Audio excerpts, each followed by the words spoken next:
Hi കൂട്ടുകാരെ, നമുക്കിന്ന് ബജ്ജി ഉണ്ടാക്കാം. അടിപൊളി സ്വാദാണ്.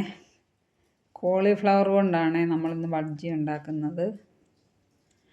കോളിഫ്ലവർ ചെറുതായിട്ട് പീസാക്കി തിളച്ച വെള്ളത്തിലിട്ടിട്ട് ഞാൻ കോരിയെടുത്തു. അതിനുശേഷം കടലമാവും ഉപ്പും ശകലം കായപ്പൊടി മസാലയും എല്ലാം കൂടെ ചേർത്ത് വെള്ളമൊഴിച്ച് ബജ്ജിയുടെ മാവിൻ്റെ പരുവത്തിന് കലക്കിയെടുത്തു. അതിനുശേഷം ചെറുതായി ആവിയിൽ വേവിച്ച് വെച്ചിരുന്ന ബജ്ജിയുടെ പീസസുകൾ കുറേശ്ശെ എടുത്തിട്ട് ഇളക്കി എണ്ണ ചൂടാകുമ്പോൾ നമുക്ക് കുറേശ്ശെ അതിനകത്ത് ഇട്ടിട്ട് വറുത്ത് കോരി എടുക്കണം.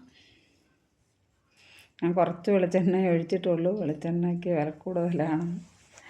പിന്നെ ബാക്കി വന്നു കഴിഞ്ഞാൽ അത് വേസ്റ്റായി പോകുമല്ലോ.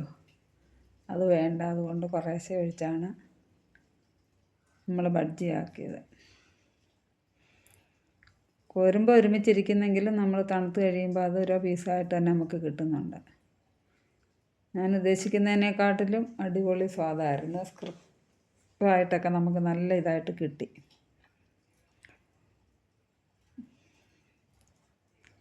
നല്ല അടിപൊളി ബജ്ജി. 2-3 പ്രാവശ്യമായിട്ട് കുറേശ്ശെയാണ് ഞാൻ വറുത്തെടുത്തത്. ഞാൻ തന്നെ ടേസ്റ്റ് നോക്കുവാണ് കേട്ടോ. ഞാൻ ഉണ്ടാക്കിയത് കൊണ്ടല്ല, പക്ഷേ കൊള്ളായിരുന്നു. ഞങ്ങൾക്ക് വീട്ടിൽ വിരുന്നുകാരും ഉണ്ടായിരുന്നു, കൊടുത്തു.